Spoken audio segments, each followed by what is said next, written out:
여름이 이렇게 가네요. 네. 요즘은 날씨 견딜만 하죠? 예.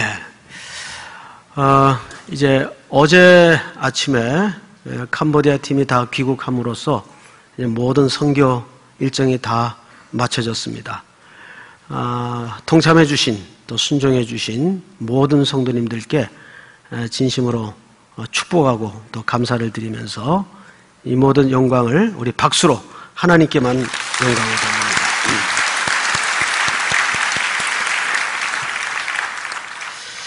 돌립니다. 오늘은 말라기 두 번째 시간입니다. 어느 시대든 그 시대의 타락은 문제는 예배였습니다. 항상 예배의 무기력과 예배의 생명력을 잃은 타락으로부터 시대의 타락은 찾아왔습니다. 구약 성경에 보면 요시아라는 아주 훌륭한 왕이 있었어요. 이분은 일찍 어린 나이에 아버지 뒤를 이어서 왕이 됩니다. 그런데 아버지의 유지를 잘 받들어서 아주 선한 정치를 펼쳤습니다. 우상을 척결하고 또 하나님을 공경하는 일에 앞장을 섰죠. 늘 마음에 거리끼던 일이 하나 있었는데 그것이 뭐냐면 하나님의 성전이 퇴락한 일이었어요. 여기저기 무너지고 거미줄이 끼고 또 문짝이 부서지고 모든 성전의 기구들이 방치되어 있고 굉장히 마음에 걸렸어요. 그래서 어느 날 부하들을 시켜서 우리 예배가 중단된 것도 마음이 아프지만 그 예배를 드리는 이 성전의 퇴락한 모습이 너무 마음이 아프다. 일단 청소를 좀 먼저 하자 해서 청소 명령을 시켰습니다. 그 부하들이 열심히 이제 성전을 수리하고 문짝 고치고 방치되었던 성물들 제자리 잡고 청소를 하다가 한 구석에 뭐 통 하나를 발견해요. 이게 뭐지? 하고 먼지를 털어보니까 성전에 들어오면서 드리는 헌금통이었습니다. 먼지가 뽀얗게 껴있는 거예요. 먼지 다 털어내고 보니까 안에 뭘 막 누가 쑤셔 넣었어요. 이게 다 뭐야? 그리고 다 걷어내다가 맨 밑에 보니까 뭐 툭 하니 건져지는 게 있었는데 이게 두루마리예요. 건져서 펼쳐보니까 놀랍게도 오랫동안 읽혀지지 않고 멈추었던 하나님의 율법책이 발견이 된 겁니다. 너무 놀라서 그 율법책을 왕에게 갖다 줍니다. 왕은 낭독하는 자에게 시켜서 그 율법책을 읽게 만들죠. 정말 오랜만에 성전 안에는 끊쳐졌던 성경 읽는 소리가 다시 낭독이 되어지고 울려 퍼지게 됩니다. 그 낭독자가 읽는 성경 말씀을 하나님의 말씀을 들으면서 왕이 펑펑 울어요. 어쩌다 이 민족이, 이 성전이, 이 나라가 이렇게 되었는가. 예배도 멈추고 성전은 퇴락하고 백성들의 마음은 하나님께로부터 떠나 있고 해서 이제 종교 개혁의 기치를 듭니다. 우리 관건은 예배다. 예배를 회복하자 해서 6월절 예배부터 딱 준비를 시킵니다. 이제 주보 다시 찍고 찬양대 가운 맞추고 안내위원들 봉사자들 자원 받아서 입구에 세우고 모든 진행요원들 곳곳에 배치하고 이제 백성들에게 카톡장에 단체창 띄워서 몇 날 며칠에 우리 6월절 예배를 드린다. 이제 드디어 그날이 왔고 백성들은 들뜨고 흥분한 상태로 야 이게 얼마 만에 드리는 예배냐 감격 속에 이제 성전으로 열을 지어서 쫙 들어오고 있는 그때입니다. 하나님께서 예레미야 선지자를 그 입구에다가 파견을 합니다. 그리고 그 입에 말씀을 물려줍니다. 너는 백성들에게 가서 이렇게 전하라. 그리고 예레미야는 하나님의 명령대로 성전 입구에 파견이 되어서 이제 멋진 순서와 진행과 의복을 갖춘 채 감격 속에 예배하러 들어가는 모든 예배자를 향해서 이렇게 말합니다. 유다 백성들아, 이스라엘 백성들아, 너희는 이것을 여호와의 전이라 여호와의 전이라 여호와의 전이라 하는 거짓말을 의뢰하지 말라. 너희 삶을 고치고 과부를 압제하지 말며 강포를 그치라. 언제까지 도둑질을 하려느냐? 이게 웬 날벼락입니까? 지금 오랜만에 중단되었던 예배를 회복하고 성전을 수리하고 들뜬 마음으로 예배를 드리기 위해서 몰려오는 백성들을 향해서 너희는 이것을 여호와의 전이라 여호와의 예배라 하는 거짓말을 의지하지 말라. 삶을 고치라. 과부를 압제하지 말라. 속이지 말고 강포를 그치며 죄nom한 하나님의 명령을 대신 경고합니다. 여러분, 이게 뭘까요? 결국 그들은 예배의 개혁을 외쳤지만 진정한 회복이 아니었어요. 예배의 형식만 갖춘 것이 예배의 회복은 아닙니다. 여전히 그들의 삶은 사기와 도둑질과 가난한 자를 압제하고 강한 자가 약한 자를 집어삼키고 하는 패역한 삶을 그대로 둔 채 그들은 종교의 형태만 더 심화시키고 강화했을 뿐입니다. 이런 무서운 괴리가 백성들 신앙 안에 자리 잡고 있었어요. 지금 이 말라기도 마찬가지예요. 결국 우리 지지난 시간까지 다루었던 학개 선지자의 역할은 겉에 보이는 무너진 성전을 재건하고 회복하는 일이었습니다. 그마저도 15년 동안을 중단했던 공사를 학개 선지자가 백성들의 마음에 불을 지펴서 다시 부흥을 일으킵니다. 이 성전이 완성되면 너희의 삶이 고쳐지고 너희의 삶이 윤택해질 것이다. 너희가 진정 복을 받을 것이다. 그 약속을 붙잡고 백성들은 성전 재건에 박차를 가하고 성전을 결국 재건해냅니다. 시간이 흘렀어요. 여전히 그 안에서는 이제 예배가 드려지기 시작합니다. 근데 점점점 시간이 흐를수록 백성들의 기대와는 무언가 핀트가 안 맞는다는 감을 잡게 되었습니다. 아니, 우리가 이렇게 예배당 건축하고 하나님 앞에 나와서 예배를 드리는데 달라진 게 뭐 있어? 달라진 게 아무것도 없잖아. 점점 낙심이 오기 시작했어요. 일부 백성들 가운데는 하나님의 존재 자체에 대해서 의심하는 발언을 서슴없이 쏟아내기 시작했습니다. 하나님이 계시긴 계신 거야? 여러분, 이것이 시간이 흐르고 길어지자 예배의 무기력증과 예배 타락으로 현상이 나타나기 시작합니다.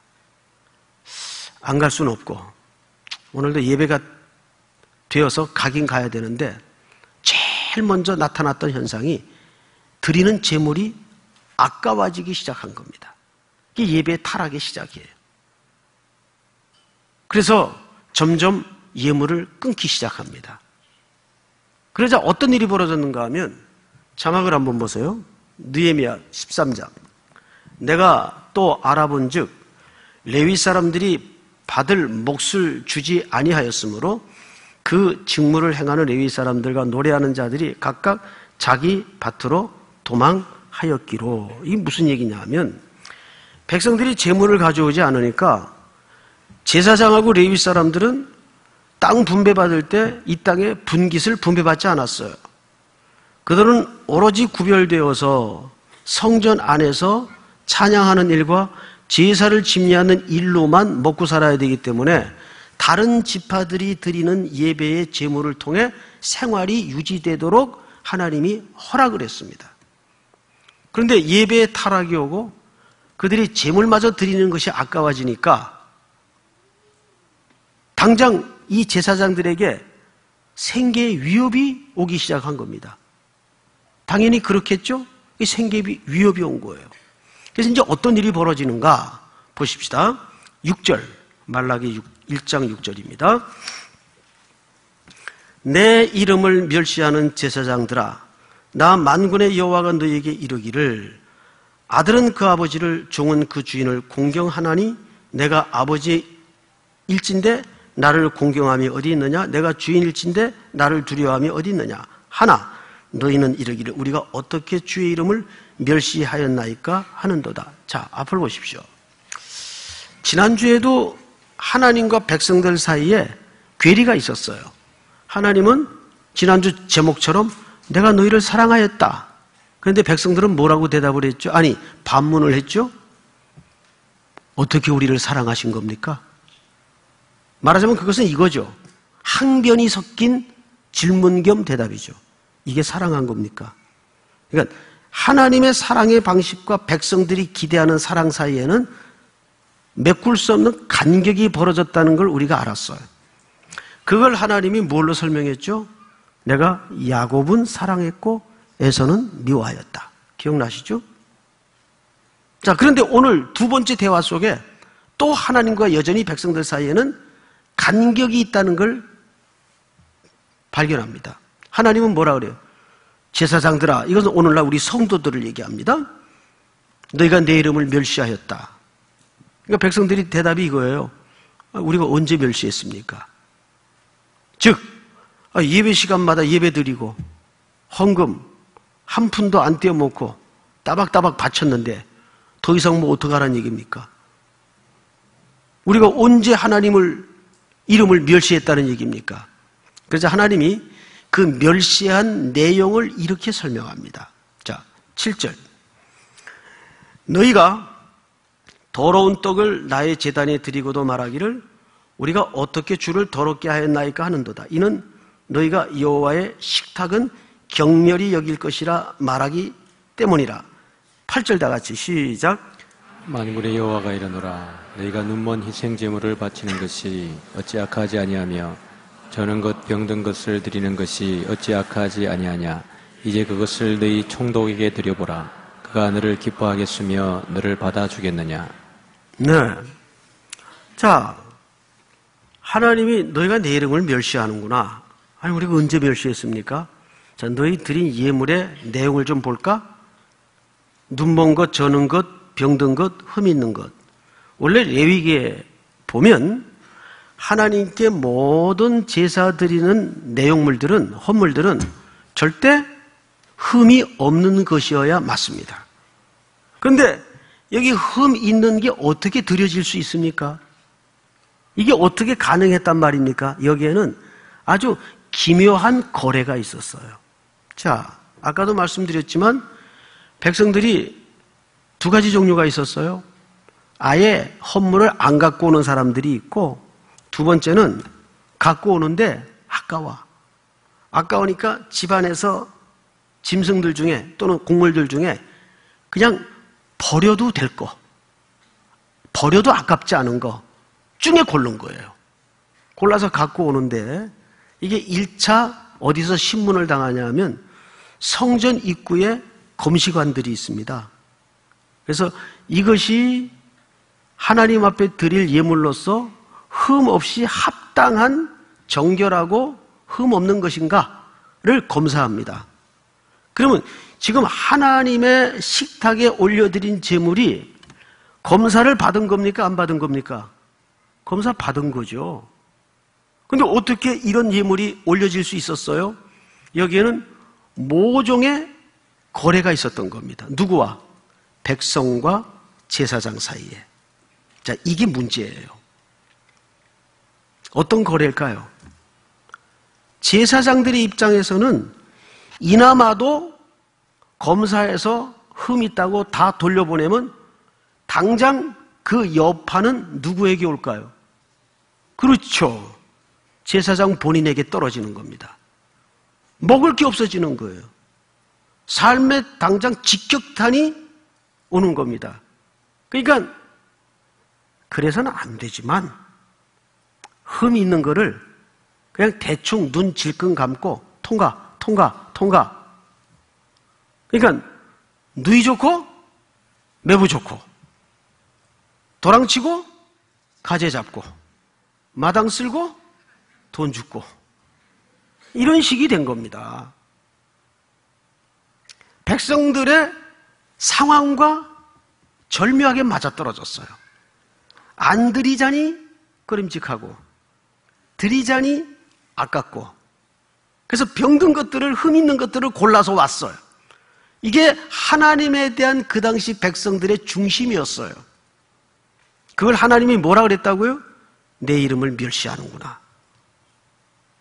이것은 예물 자체의 문제가 아니라 그들의 태도의 문제였어요. 내 이름을 멸시하는구나. 근데 그 1차적인 경고의 대상이 누구였습니까? 제사장들이었다는 거예요. 그들은 그것을 알면서도 백성들의 흠이씨 가져오는 재물을 그냥 받아 챙긴 겁니다. 통과. 이거라도 받아야 먹고 사니까 예배라는 형태를 통해서 종교라는 행위를 통해서 교묘한 거래가 이루어진 겁니다. 우리는 이것을 예배라고 말하지 않고 종교적 거래라고 얘기합니다. 여러분, 예배가 얼마든지 이런 상업적 거래가 될 수 있어요. 오늘 수많은 예배의 현장 속에는 이런 일이 벌어지지 않나요? 아닙니다. 온갖 부당한 행위를 통해서 삶을 통해서 얻어진 수익을 꺼림직하니까 보상하는 심리적 차원에서 헌금이라도 많이 하자. 이런 헌금이 있을 수 있어요, 없어요? 있단 말이에요. 얼마든지 가능하다고요. 그걸 또 하나님이 주시는 복으로 교묘하게 언어 플레이를 하는 사람들 많이 봤어요. 차라리 우리가 서로 굶고 사는 한이 있더라도 우리가 드리는 예배 속에는 그런 거래는 중단돼야 됩니다. 그건 예배 아니에요. 자, 이 얘기를 조금 더 심각하게 어떻게 몰고 가는가를 한번 볼까요? 9절. 만군의 여호와가 이르노라 너희는 나 하나님께 은혜를 구하면서 우리를 불쌍히 여기소서 하여 보라.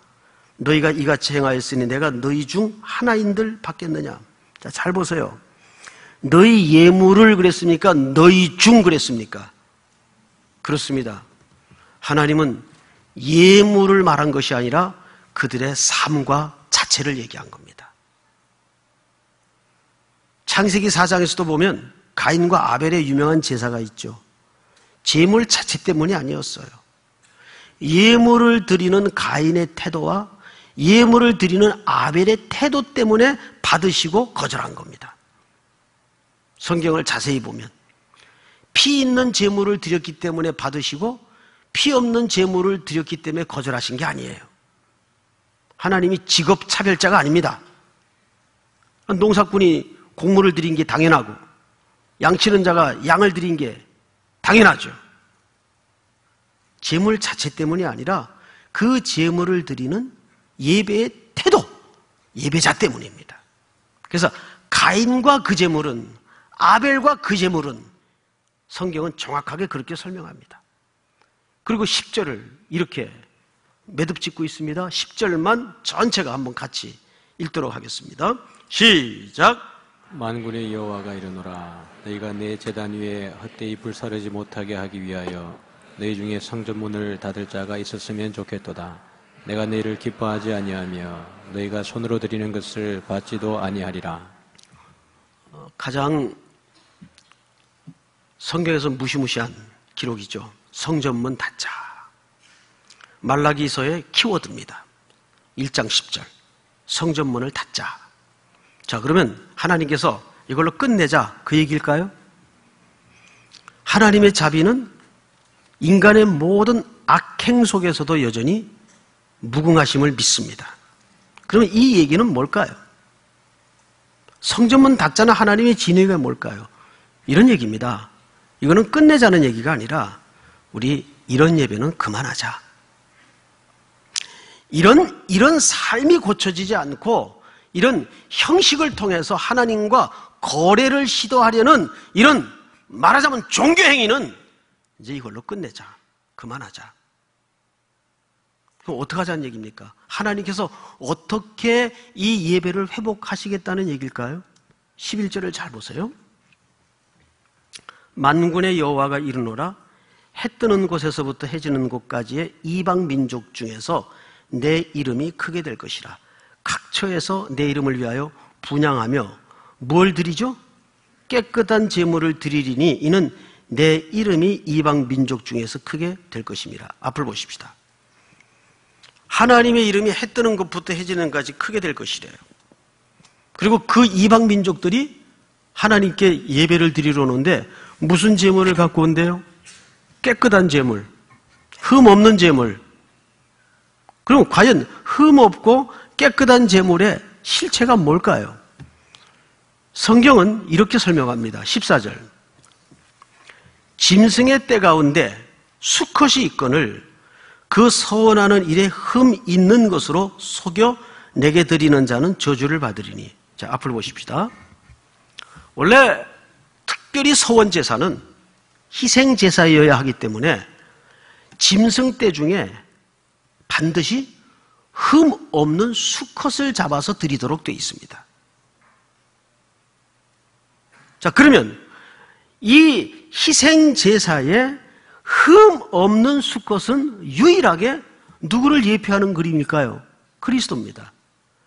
그분이 결국은 이 땅에 그렇게 짐승의 모습, 즉 인간의 모습으로 오셔서 흠 없는 어린 양으로 십자가 제단에 희생제물이 되어 드려지셨습니다. 그러니까 오늘 말라기 선지자가 결국 선포하고자 하는 참된 경배는 이제 이런 매년 드리는 이런 형식적이고 이런 상거래와 같은 예배는 그만두자. 이제 이런 예배는 문 닫자. 그래서 결국 이 성전문이 닫힙니다. 닫혀요. 예수님께서도 바리새인들을 향해서 뭐라 그랬어요? 이 성전을 헐라. 그러니까 야, 이 사람아, 이게 지은 연수가 46년 동안 지은 건데 내가 어떻게 사흘 만에 일으키겠느냐. 근데 못 알아들었죠. 자기 육체를 가리켜 말씀함이로라 바리새인들은 깨닫지 못하더라. 예수님 자신이 이제는 참 성전으로 이 땅에 오셨습니다. 그래서 그분을 경배하는 게 예배의 회복이에요. 믿습니까? 그것이 해 뜨는 데서부터 해 지는 데까지 천하 만민 중에 예수의 이름으로 영광이 돌려지고 그분을 노래하며 그분께만 집중하고 그분께만 영광이 되는 예배가 참된 예배의 회복이라는 것을 이렇게 설명하는 겁니다.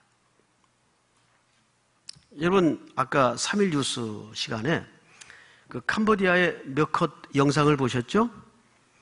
그 아이들이 앞에 바글바글해요. 근데 원래 그 집회가 애들 집회가 아니에요.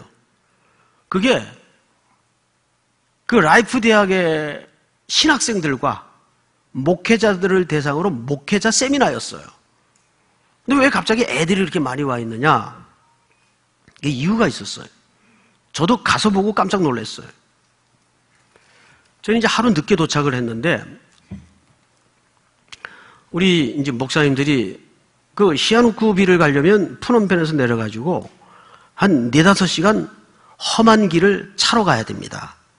차로 내려가서 그 라이프 대학에서 캠프를 치고 그 목회자들을 대상으로 이번에 뭘 가르쳤는가 하면 아주 기초적인 전도하는 법을 가르쳤어요. 왜냐하면 이분들은 전도 개념이 없습니다. 이 전체 불교 국가이기 때문에 이렇게 전도를 하는 개념 자체가 없어요. 그래서 전도는 무엇이며 전도는 이렇게 하는 것이다. 방식까지 우리 목사님들이 아주 애들 가르치듯이 하나하나 가르쳤어요. 그리고 그들이 처음으로 나가서 자기 백성들에게 자기 말로 배운 대로 한번 실습 겸 전도를 해본 겁니다. 특별히 아이들에게. 그런데 목회자 세미나 하는 그날 저녁에 애들이 수백 명이 온 거예요. 앞에. 그래서 제가 집회를 하려고 가서 이렇게 앞에 보니까는 아니 목회자가 있는 게 아니라 애들이 앞에 바글바글해요. 난장판이에요. 이 아이들은 복음을 한 번도 들어보지 못한 아이들입니다. 그런데 아까 무슨 노래를 따라 부르죠? God is so good. 할렐루야. 그 뒤에 후렴 따라하는 거 들어보셨어요? 여러분, 그래서 제가 딱 앞에 서니까는 깜깜해요. 이걸 애들을 맞춰야 될지 저 목회자들을 맞춰야 될지 그래서 할 수 없어서 앞에 15분은 아이들한테 하고 그 다음에 뒤에 15분은 어른들한테 하고 통역까지 한 1시간을 했을 거예요. 그런데 맨 앞줄에 몇 명이 이 강대상에다 턱을 괴고 이렇게 찬양을 따라 부르는데 애들이 뭘 알까요? 근데 눈시울이 뜨끈해지면서 눈이 빨개지면서 할렐루야, God is so good 이걸 따라하는 거예요. 그 시설은 엉망이에요. 의자 하나 오른 게 없고 날벌레들 달려들죠. 스피커가 얼마나 꽝꽝 때리는지 막 귀청이 찢어질 것 같아요. 게다가 이 처음 오는 애들이니까 그냥 신기하기만 한 거예요. 둘이 뭐 붙어 싸우는 녀석들이 없나? 눕기를 하지 않나? 그런데 이 아이들이 예수님의 이름을 높이고 예수님을 노래하는데 저는 거기서 예배의 원형을 봤어요. 세련미도 없고 뭐 고상한 메시지도 없지만 그들이 한 주 한 하나님을 나의 구주, 나의 예수님을 나의 구주로 같이 고백하고 노래하고 그 찬양을 따라하는 걸 보면서 예배의 원형을 봤어요. 여러분, 결국 참된 예배의 회복은 이 땅의 예배도 마찬가지지만 예수 그리스도만 집중하고 예수 그리스도만 영광을 돌리며 예수 그리스도만 찬양을 받으시는 그 예배를 얘기합니다. 오늘날 이 땅의 예배는 너무 세련돼 있어요. 뭐 각색의 디자인에 오만 장치를 얹어서 정말 예배의 중심인 그리스도께 집중하는 시간보다는 사람의 마음을 위로하고 고상한 언어를 섞어서 세련된 예배를 추구하는 이상한 현상에 우리가 얹어지고 말았어요.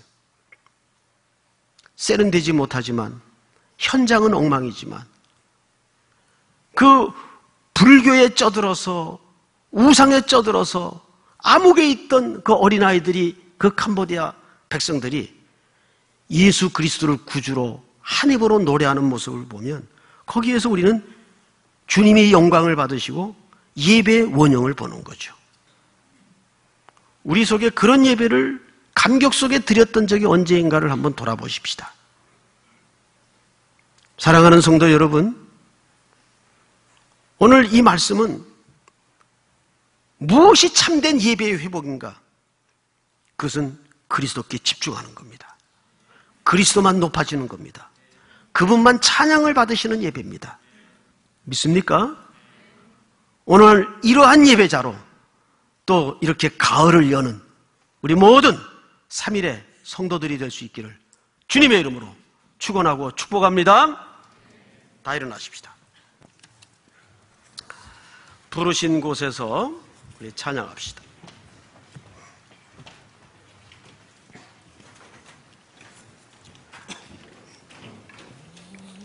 따스한 성령님,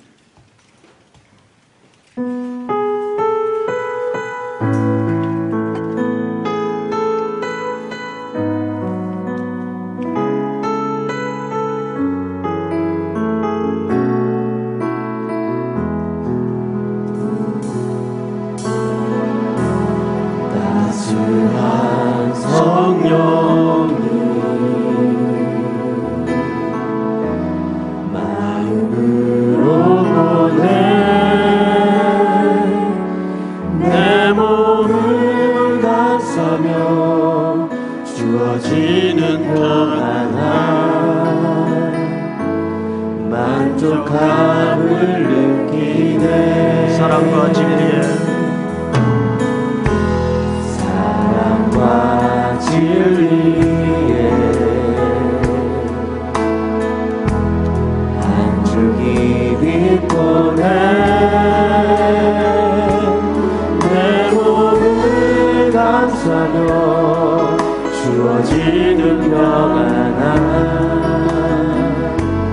그 사랑을 느끼네.